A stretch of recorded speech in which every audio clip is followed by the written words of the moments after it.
I'm Michael Dimock. I'm the president of the Pew Research Center in Washington, D.C. We're a nonpartisan, non-advocacy fact tank that uses analysis of public opinion polling, demographics, other social science techniques to try to bring facts to the table for different debates and issues and just understand the trends and changes facing the world. I hardly claim to be an energy expert. Energy policy isn't a top level focus for us, and some of that reflects part of what I'll show you today, which is we tend to focus on things that are right top of mind in the public's agenda, and energy policy isn't always there at the top of the public's mind. Let's see if we have the slides here. Whoops. Let me just run through a few things today. One is where energy and environmental policy ranks as a public priority in the United States, what the public awareness is of various energy trends, public opinion on key energy issues, growing political polarization around energy and environmental issues that we've been tracking over the last decade and a half, and finish up with a broader sense of what you can really expect from the public when it comes to input on energy and environmental policy debates. Let me start with where it ranks as a public priority. Every year in January, we ask a cross-section of Americans what are the issues they'd like to see the President and Congress focus on in the next year. We've been doing this for almost 20 years. And typically, energy ranks relatively low in that priority list. You can see it was 46% of Americans ranking it as a top priority going into this year. It's hovered between about 40 and 60%, often right in that middle range of priorities for the public. Rarely or never in our history here ranking into the top level of issues like Social Security, education, jobs, the economy, terrorism. You see that the environment ranks a bit higher as a priority for people. It's a particularly high priority for Democrats, which I'll show you later, and it tends to score a little bit stronger on these kinds of rankings. And you'll see also we highlighted climate change, which we've been tracking for about 10 years now and has consistently ranked relatively low as a public priority. Now, we can talk maybe a little later in discussion about what that means, how to interpret the American public's look at climate change. But as a pressing issue, I think your takeaway here is it rarely breaks into the top tier as a front burner issue in an annual policy cycle. Now, how much do people know about what's going on in the energy policy area and in changes in technology and energy supplies? I'm very interested in what the reactions are from people here about this question we posed to people in December, which was just a pure knowledge question. As far as you know, do you know if the amount of energy produced in the United States has been increasing, decreasing, or staying about the same in recent years? So 54% got it right, said that energy production is increasing in the United States. Whether you think that's a lot or a little, I suppose, is a matter of perception. I can give you a couple of comparisons that maybe put it in perspective. On the same survey, we asked people if they knew what the policy debate over the Common Core was about, and 49% knew that was about education standards. So a similar range there. Typically, when we ask people if they know which party has the majority in the House of Representatives, the last survey we did on that, 53% knew that the Republicans had the majority in the House of Representatives. We asked people in this same survey if they knew what the current generally reported unemployment rate was, 3%, 6%, 9%, or 12%, and only a third could identify it as closer to 6% at this point. So from our perspective, knowing how much the public knows about issues, that's not a bad number if a majority of Americans are aware of this. But from the perspective of people in the field, this is one of the mega trends we've been talking about here that hasn't necessarily resonated with the other half of the American public. What does the public notice? Gas prices, not surprisingly. We've been tracking whether people here are mostly good or bad news about different economic sectors, and the news has typically been bad, the darker line here, for most of the past 5 years, not surprisingly.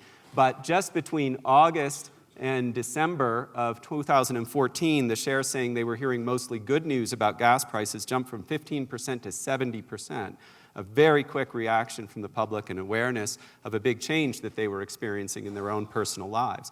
Now, we focus a lot on gas prices when we think about public opinion. It's certainly something that's clear and present to the public. It's the price structure. It's the element of energy issues that people feel most pressingly.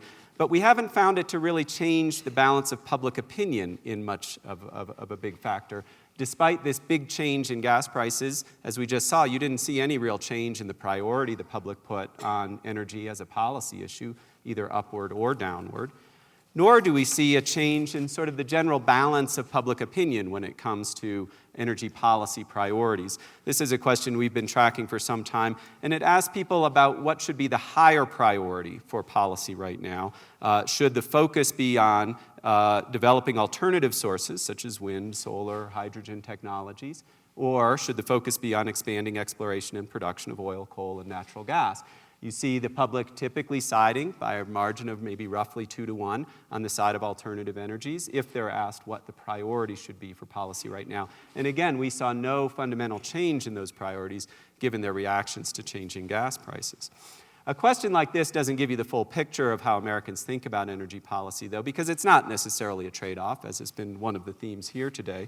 And when you ask people just a series of policy questions about different energy issues, you find that there's a broad support for a lot of approaches to energy. Not surprisingly, I've highlighted in the top 3, policy areas around efficiency gains and renewables tend to be very, very popular. We have 81% favor in support of requiring higher fuel efficiency standards for cars, trucks, and SUVs, 73% favoring increased federal funding for research on wind, solar, and hydrogen technologies, 67% who want to see more spending on mass transit, like subway, rail, and bus systems.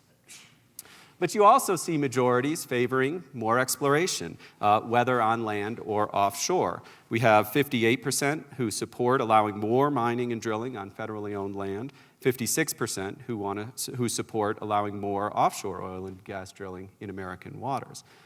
The one energy policy area we've tracked that tends to flip the other direction with more opposition than support has been nuclear. You saw those numbers drop a bit after the Fukushima plant problems in Japan, but even before then, this was a generally sketchy or more divisive, let's just say, opinion area for the American public than the other approaches here. Most of those trends most of those balances of opinion I just showed you have been very stable. We've been tracking them for the past 5 to 10 years, and there really hasn't been a big change in how the public sees these energy alternatives. But it doesn't mean the public doesn't react to events, and I wanted to show you this one slide just to show you how that offshore drilling attitude had changed right around the time of the Gulf oil spill in the summer of 2010, when we had very broad support for increased offshore drilling prior to that. But you saw in the middle of that summer, opposition to offshore drilling growing from about 30% in the spring of that year to about 38% just as the beginning of the oil spill was happening. And then as that just went on and on and on for months, opposition rising to 52%. But what I think is more telling about this is how quickly it snapped back to its sort of equilibrium beforehand. Despite what people were seeing and hearing in the news, once the situation was over and resolved, you saw the general support for this stay high. And I think even put in context that spike in the middle of it, the nightly news was showing, and cable news was showing, this gushing, ugly thing in the middle of, at the bottom of the ocean for a long stretch of time. Yet even at that point, 44% of Americans were telling us that they favored expanded offshore exploration. Let me talk briefly about some of the partisan elements of this. You tend to see big partisan divides on a lot of issues, but they're very focused in environmental and energy issues. As a priority, Democrats and Republicans rank energy in a similar space, sort of in the middling ground. On environment, as I mentioned before, Democrats are far more likely to see this as a public policy priority. And climate change is the single largest partisan gap in priorities that we're measuring, a 39-point gap in priorities between Democrats and Republicans on that issue.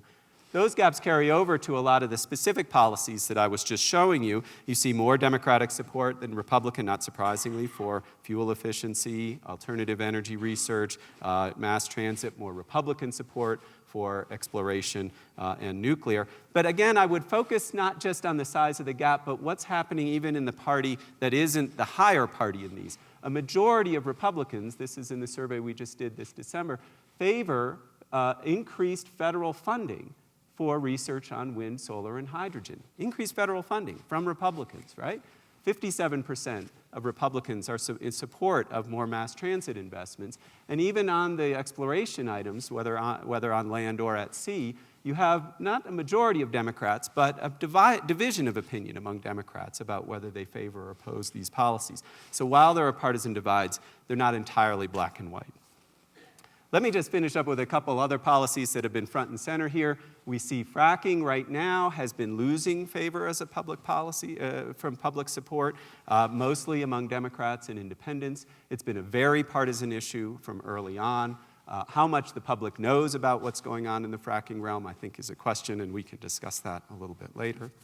The Keystone pipeline is supported by about 2-to-1 in our polling, and most of the other public opinion polling I've seen in the United States. It doesn't mean that there's not a lot of intensity in that opposition, at least in a part of it, but on the balance, more Americans support than oppose this, but again, with a very substantial partisan divide. Let me just put in perspective where the U.S. stands very briefly here, and I'll talk a little bit about what we know about climate change as a priority. In the last international survey we did, we asked in 39 countries publics to rank the different priorities, or the different threats that they saw to their nation. And the general highest threat that people were reporting was concern about climate change internationally. In more countries, publics in more countries ranked climate change as the top threat to their nation than any of the other things that we offered them in that survey. Yet in the United States, it tends to rank fairly low as a perceived threat to the United States' well-being. 40% of Americans ranked climate change as a serious threat to the United States. You can see how that compares to some other countries here. We're down near the bottom of the list with China in terms of ranking this as a top policy priority. A lot of Latin America, a lot of Europe, and a lot of other countries, Philippines, African countries, rate climate change as a very, very high concern compared with the United States. I'll skip over these just to get to the conversation a little bit more quickly, but let me just close by saying my take, and having listened to a lot of this conversation from the perspective of a public opinion analyst, I think there's good news and bad news in public opinion. I think the bad news is that the American public isn't terribly engaged, or maybe that feels like bad news. You'd like to think that the public would really be much more interested in some of these policy debates and much more educated about what's going on in them to make more informed choices. I think the good news is that the public right now is, and has been for some time, in a generally do-it-all mode. They like a lot of the solutions that are out there. They're very favorable towards alternatives and renewables, but they're also pretty positive towards a lot of exploration of traditional fuels as well. So I think it's an environment in which the public generally leans towards a positive view of a lot of the energy policies that we've been talking about today. It's when those issues get captured into sort of symbolic, ideological debates that you start to see those frictions really develop. You've seen that with Keystone, and you could potentially see it with other policy debates, certainly with climate change and potentially with others as well. In some ways, some of these debates are better when handled when they're not in the public spotlight, because that can often bring a level of tension to them politically that maybe isn't actually helpful in getting problems solved. But with that, let me finish and bring the panel out. Thank you.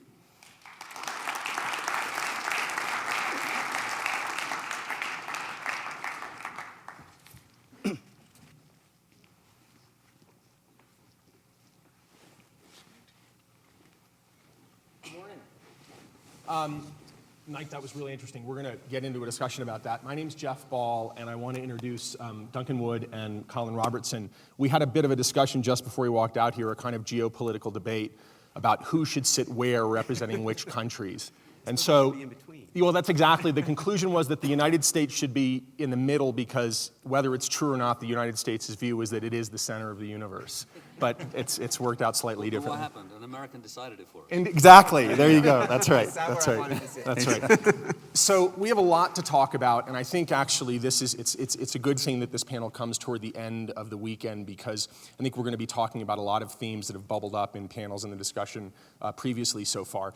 We have essentially 30 minutes right now. We're going to try to whip through a number of things and leave time for you guys to write down some questions on cards and us to address some things that you're thinking about if we're on schedule here.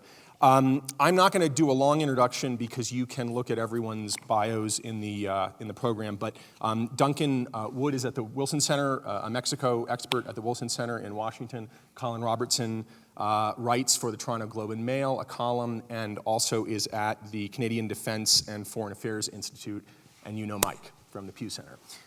So the first, I thought we'd do three things here and then kind of see where we go.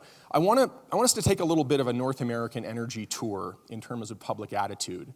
And then I want us to talk a bit about climate change, keying off some of the really interesting data that Mike had, and I think these guys have some other thoughts as well. And then I think we should talk about the subject of energy literacy, which is something that's come up in a lot of this discussion here.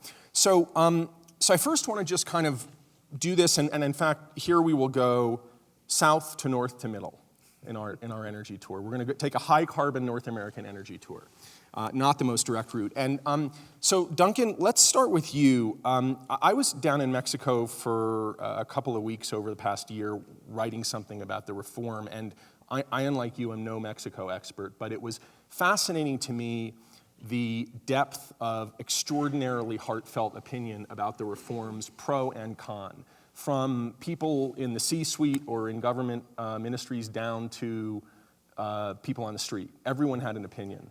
And in the context of energy literacy, it's sort of interesting to be in a place where you talk to anyone and they feel passionately about energy. Explain this to us.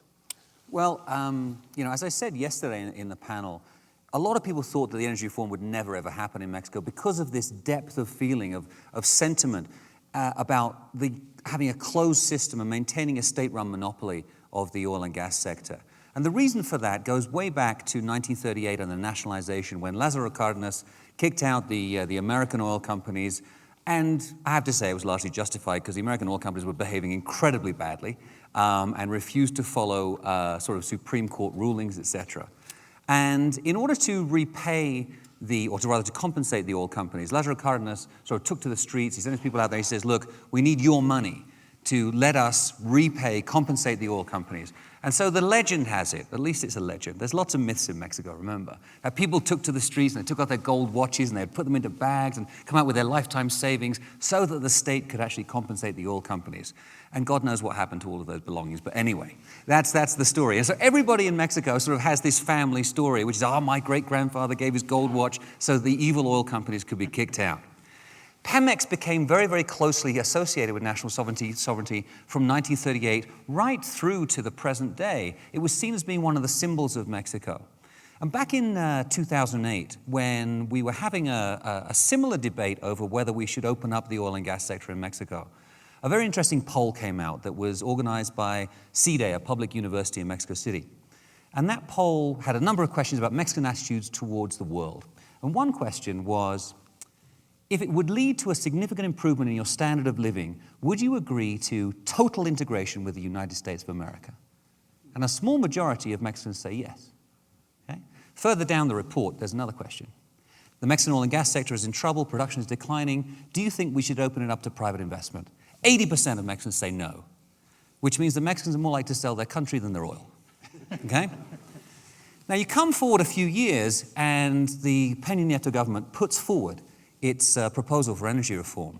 And an opinion poll is taken which shows that around 60% of Mexicans still reject that. But reject the reform. Reject the reform, absolutely. They don't want private investment. So we come forward to December of last year. Now the reform has been passed at the constitutional level. The reform has been passed in the secondary legislation. It's actually happening. How many Mexicans actually say they don't want the reform or disapprove the reform? Only 40%, and 34% of Mexicans actually say they approve of the reform. It's an extraordinary turnaround. And it reflects something which I've always sort of suspected about the attitude towards oil, which is that it was essentially elite-driven. It was something that was used to defend interests, whether it was the interests of people in Pemex, the interests of the government in trying to secure the oil revenue for the government, or of contractors, etc. Because when it actually came down to it, Mexicans were much more flexible. Now, there is still a very hard core of people that reject that. And we've seen that in various big demonstrations that have happened. So you've seen numbers of sort of 25,000 people in the streets. When the government announced its energy reform, there was one protest right in Mexico City, in central Mexico City, 25,000 people rallying around the sort of no privatization, no opening motto. And people say, that's a lot of people. It's like, it is, but it's actually not that many. The guy who organized that protest, Andrés Manuel López Obrador, the sort of firebrand left-wing leader, had regularly organized meetings in the center of Mexico City when he was mayor of Mexico City, and afterwards when he called himself the presidente legítimo, the legitimate president of the country, even though he lost the election, of between 300 and 500,000 people. So this was not so great. This was not so great. I want to stop you and move on, but I have to tell you that one of the most striking things to me, just sort of spending some time in Mexico City, was that almost irrespective of where people were, pro or con, in the reform, a widespread conclusion was it doesn't matter because the elites are going to sort of take off with the money anyway. So that sense of public opinion dies hard. Colin, on to you, and I apologize to Colin when we were standing out there for asking the very predictable, cliched question, but I'm going to ask Colin about Keystone. It will come as no news to many of you, and indeed many of you may feel yourselves quite passionately about Keystone, either pro or con, but it's been extraordinary to sit south of the Canadian border and watch the extent to which Keystone has become a lightning rod in this country, almost a kind of religious symbol for how one feels about lots of issues. Mike, I see you smiling, so we may come back to you too. But talk about how Keystone's seen in Canada. Has it become a kind of litmus test for attitudes toward lots of other things as well? Not to the same degree it has in the United States, where as you use the religious connotation, where I think for many in the environmental movement, it is an article of faith. Keep in mind, though, sort of Canada, we're 33 million people, all huddled within 100 miles of the border. And because we're a vast country, we're bigger than the United States, throughout our history, we've always had this we're contending with climate and geography. So big infrastructure projects are kind of vital to keeping the country together from when we built the railway, partly to avoid the grasp of the United States post the American Civil War. And so infrastructure projects, whether we're talking about hydroelectricity or pipelines or roads and rail, this stuff really matters, and Canadians kind of say, well, that's just the way it's going to be. So that, in a sense, baffled a bit by how it has taken on this connotation in the United States, understanding it. My own view, of course, for safety and security reasons, we should be building Keystone. This should not be the issue. The issue, you could talk about carbon pricing, climate change, that's a different issue. On climate, and I think as the Pew polls, and one of the challenges today is that the methodology of polling, you can almost get what you like, but I have great confidence in what Pew produces and have, and I thought that your description that people do care about climate, and I think Canadians, the polling in Canada would bear that out as well. And we've actually got some very interesting experiments going on carbon pricing right now in British Columbia. We've had a tax for 5 years. It's been fairly successful. Even within Alberta, from which the oil sands come from, there's a levy. In Quebec, which is, and I point a way of cap and trade linked to the California model of what's been going on. And I should make another point about Canada. We are a country of regions, a country of provinces, and you get different variations both in attitudes across the country, not surprisingly in the West, where in the two oil and gas producing tend to be stronger support than you would get, say, in Quebec or Ontario, or Quebec in particular, where the attitude would be much more critical. And I think one of my conclusions of looking at polling over the last week is that we have a real challenge before us, I just don't think in Canada, but also North America, on energy literacy, because there's a lot of mythology out there. And despite the best efforts of the oil and gas sector, I think some recent polling I saw coming out of Alberta pointed out that even in Alberta, there's still a lot of grave concerns about things like fracking. They simply don't understand it. So I think that's something that the industry, and I would make the point that it's more than just oil and gas. We also have big uranium reserves, as you point out, we provide to the United States. Natural resources economy. And we have hydropower. Right. So was it surprising to you, or to the extent that you're comfortable speaking for your country, broadly seen as surprising in Canada, the extent of reaction to Keystone in the United States? Yes, because at the outset, when we first made this effort, I was posted to our embassy in Washington, and one of our objectives was to try and simply put Canadian energy on the on the portrait paper. And in a sense, be careful what you wish for. We achieved, there's certainly no doubt now about the energy, it registered and the energy reserves that Canada has up in the oil sands, because at one point it was considered unconventional and therefore could use it. Well, in fact, you can use it. But then the question became, as Ross Gerling put it, get the connector pipe to come down.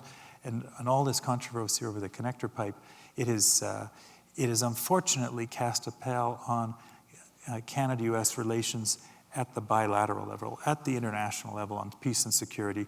We're fighting with the United States against ISIS. We've got Canadian fighter jets in Iraq. We put more deployment in the Ukraine to contain the Soviet Union. We're increasing our Navy in a significant fashion. So on that front, but in terms of what absorbs the public attention, as you point out, it's those bilateral issues, and it's crowded out other important issues. We should be doing more at the border on infrastructure, for example. We've got a couple of initiatives going on regulatory harmonization, which feeds into energy eventually, and just improving the flow back and forth, because so much of this conversation is about manufacturing renaissance within North America. So how do we do that with all three countries? Yep. Thank you. Mike, I want to tease out two things on energy in your poll, and we'll come back to a couple of the climate things in just a second. There were two slides you showed that were really interesting to me, and my interpretation is that the polling shows that energy is a top priority when energy prices are high. If you look at where those lines went, it's almost a surrogate for oil prices. And interestingly enough, oil is obviously not all energy, but in the public's mind, oil is a large part of energy. And similarly, interest in alternative energy seems to track oil prices pretty closely. You're shaking your head no. No, I think it's a modest effect to some extent. I mean, you did see the lines move on the priority on energy policy. A lot of that was driven by a very big focus on offshore drilling in the late 2000s and the end of the Bush administration. That was really, again, turning it into a very sort of symbolic and emotionally polarizing issue that was driving it up onto the political agenda. I'm not so sure it was just driven by gas prices. It's absolutely true that when gas prices go up, Americans want to see them go back down, and they're frustrated about it. And I think it makes it a more vivid issue for people. I'm not sure that it actually shifts the balance of priorities or the approaches that they want to take toward solutions. I guess what I'm wondering is, given where oil prices and thus gasoline prices are right now, and given the history that, well, obviously prices, but also policies, which I think are, to some extent, it's fair to say, a function of public opinion, go like this. Yeah.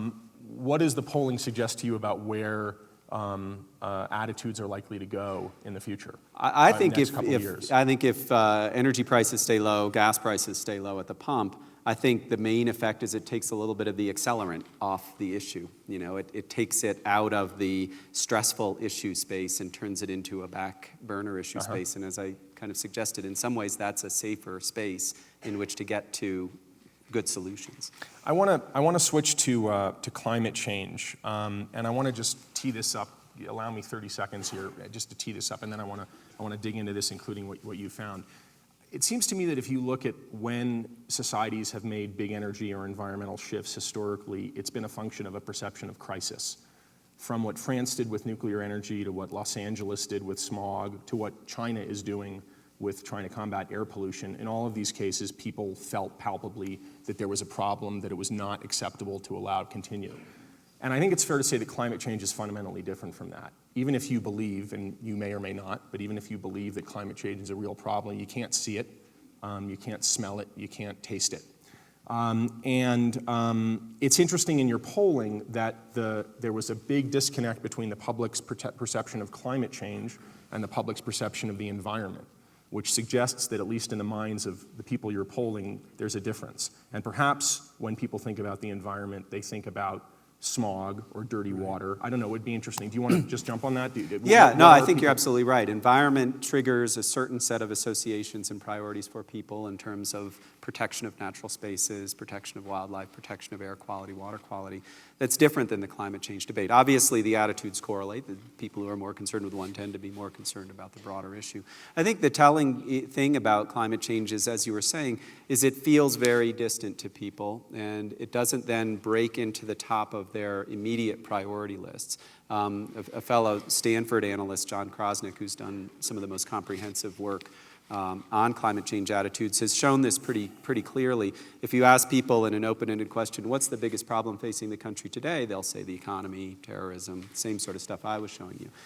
He says if you just ask them the same question but say, looking into the long term, what do you see as the biggest problem for the country if it's not addressed? Well, then you see things like environment and climate change rise to the top of that list. So how do you turn that kind of long-term concern into an actual input into the priorities of politicians, political leaders, decision makers? That's where the gap is right now. Yeah, so that's actually a really good segue into you guys. I mean, I want to just throw back, just so it's in people's minds, a couple of numbers that you showed at the end of your presentation about the 3 countries represented here and China, which of course is the world's biggest energy consumer and quite a large energy producer. So just so everyone has it in his or her head, the number 1 country in terms of professed concern about climate change was Brazil at 76%. Then skipping down to the people on this stage, Canada at 54%, Mexico at 52%, the United States at 40%, and China at 39%. So we're going to come back in a second to the US and China. It's interesting that the 2 largest carbon emitters in the world are at the bottom of the chart of professed concern about climate change. We'll come back to that in a second. But let's, Colin, start with you. 54% of concern in professed concern in Canada about climate change. What do you make of that? I think that's probably accurate. I think that particularly, Admiral Ruffett yesterday talked about the North and the Arctic and the need for collaboration. Canadians care deeply about the North. We consider ourselves a northern people. And so seeing what's going up there in his opening slide yesterday, where you could just see this shrinking of the ice cap, that has people concerned across the country. And it's not a partisan issue. We had an election several elections ago about carbon pricing, where I think that it was more the salesman rather than the policy, because we find in all of our 3 parties, we have the Green Party represented in our federal parliament, for example, the sense that we have got to do more. Canadians also care deeply about water, and we don't want to necessarily export to the United States, although at some point that may happen with the pipelines that are being built.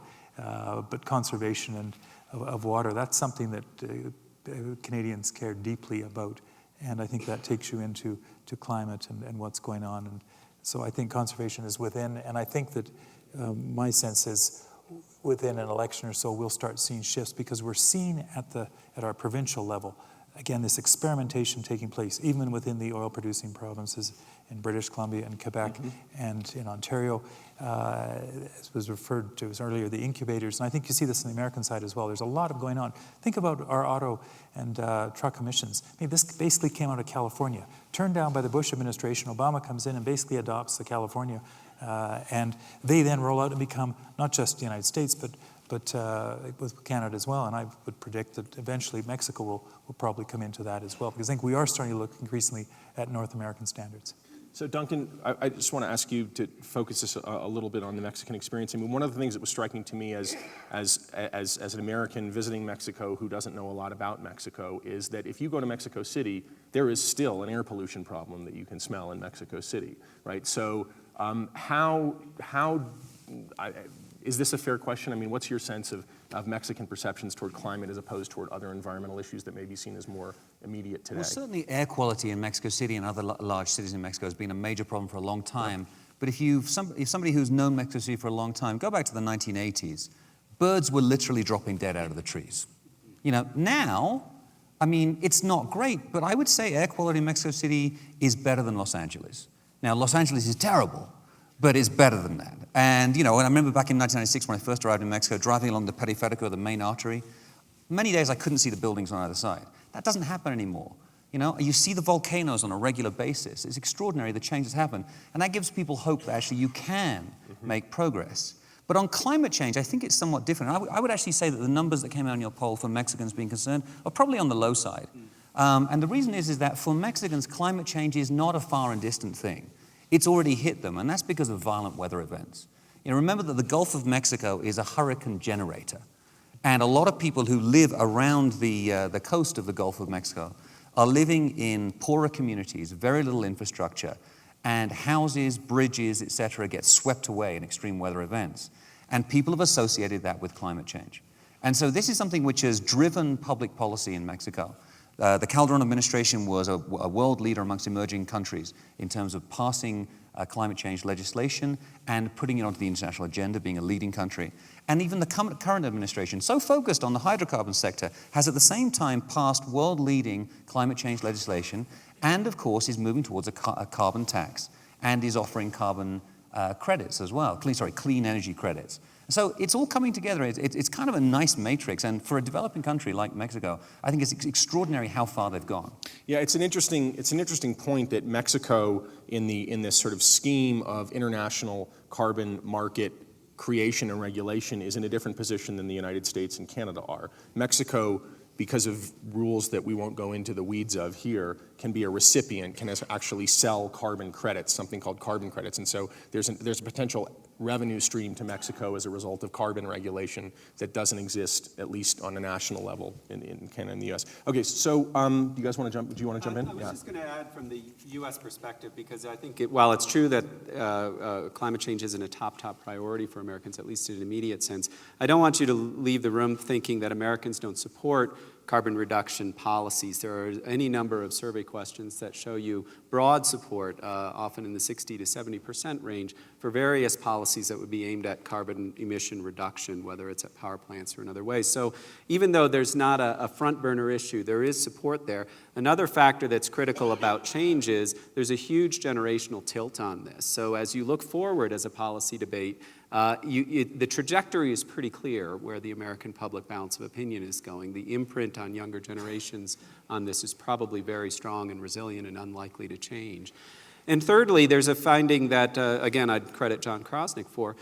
There's a perception in the American public that the business community is where the resistance to climate policy is coming from. The last survey he did on this found 72% of Americans believing that business opposes climate reduction policies and that that's where the focus is. So there may be perception issues there as well. I've seen in prior Pew polling what to me is an interesting dichotomy, and you'll correct me if I'm misremembering, but essentially people say, yes, we want action on climate change, but no, we don't want to pay more for it. Well, yeah.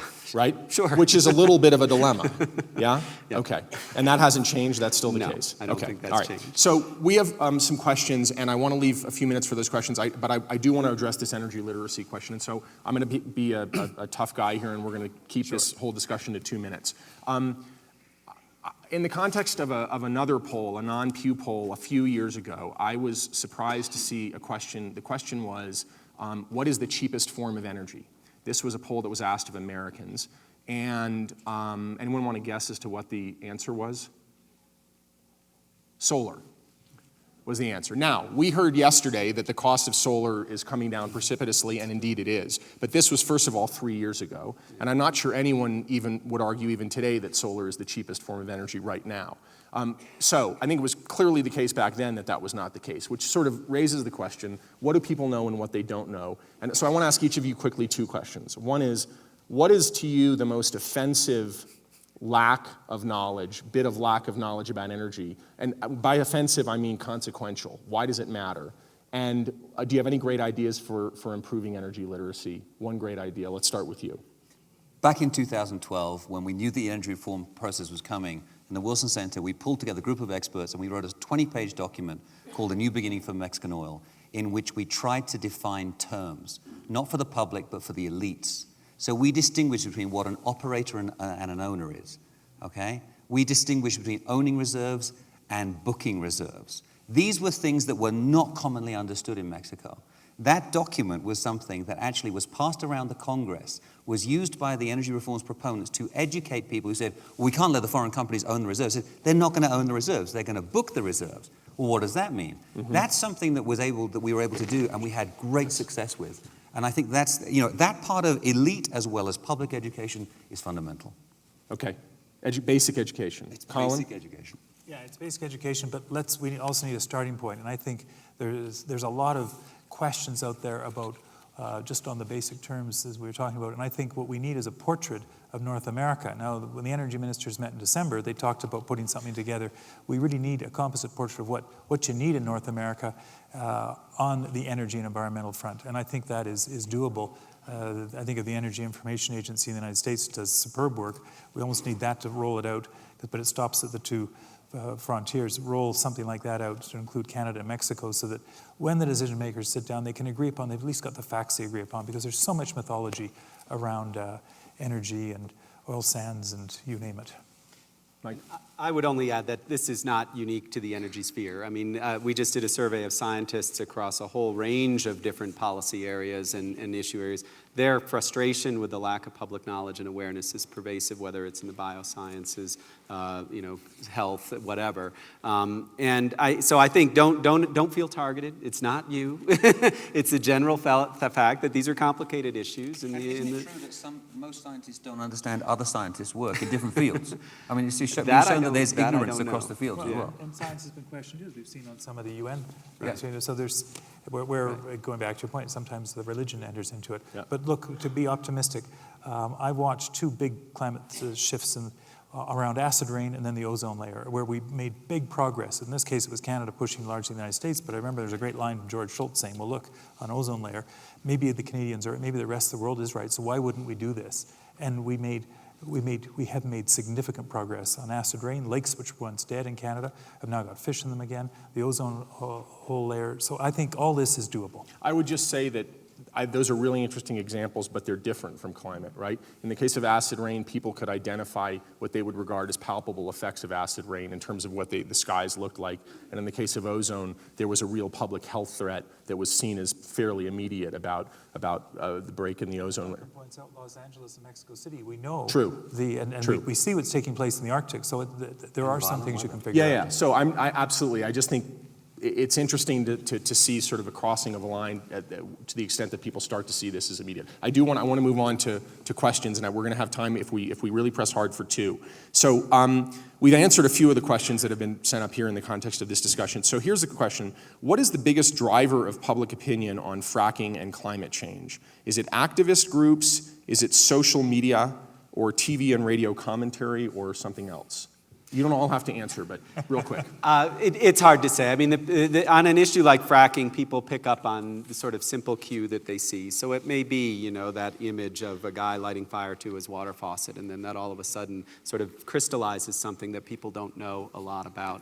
I think in the case of Keystone, it really was an elite-driven conversation where movements that I think ultimately on both sides wanted to use it as a real stopping point for an argument that they felt had to be drawn to the forefront. So I think it's going to vary from issue to issue. That would be my quick answer. I would just speculate as well that the people who are really promoting fracking and saying that it's safe are the oil companies. And people don't trust oil companies. Yeah, and that's because they have a long history of not having a great image in the public eye. And so, as somebody said in a breakfast yesterday, as soon as we start to talk, people turn the volume down. And when other people start to talk and say, look, I can set my water source on fire, that's cool, they're going to listen to that. And so you've got a real problem there. So you need to actually have some advocates who are not directly from the oil sector. And visuals, no doubt. The power of Hollywood, Avatar, and oil sands and things. I look at the effect that popular media has on that kind of thing exactly. Yeah. And that then takes in the popular imagination a whole means on its own. So there's I'll just move on. So there's a question about border control and immigration policy. Talk a little bit really quickly about that, and I wonder actually whether there's any tie-in between that and energy. There's probably clearly a tie-in in terms of people who work in the energy industry, which was alluded to earlier. But anyone want to jump in on the question? I'll just say in terms of, I think a bigger issue, which goes beyond the oil and gas industry, is how we manage labor mobility in North America. But that's a third rail issue in the United States. It's not so much an issue with Canada and Mexico. We've had a temporary migrant program that's worked extremely well for 45 years. Immigration in Canada, this is one of the big cleavages in Canada and the United States. Canadians favor migration. We're still a settlement country. And so we take in proportionate terms more than the United States would take, at least legally, every year. And Canadians strongly endorse the idea of migration. But one thing we do have to start working out is making sure we've got the labor pools to build these big infrastructure projects. And that takes you into the field of education as well. Are our schools turning out the right people? I think the changing nature of Mexican migration to the United States, the fact that you've got somewhere around 80,000 engineers graduating every year in Mexico, and that American companies are going down to recruit those people, that changing face of the Mexican migrant is going to have a big impact. Now, of course, at the same time, you've got rising waves of Central American migrants who look like Mexicans did a few years ago in their skill sets, etc. But the changing image of the Mexican migrant, I think, will actually have a positive impact upon the immigration debate in the country. Indeed, there's a lot of discussion about the relevant border moving southward, right, from the U.S. and Mexico farther down to the southern part of it. I was there last week and seeing all of it, yeah. Excellent. We've run out of time, so we could have spent another hour here, but thank you very much. I hope it's been interesting. Thank you, guys. Thanks, man. Thanks a lot. That's good.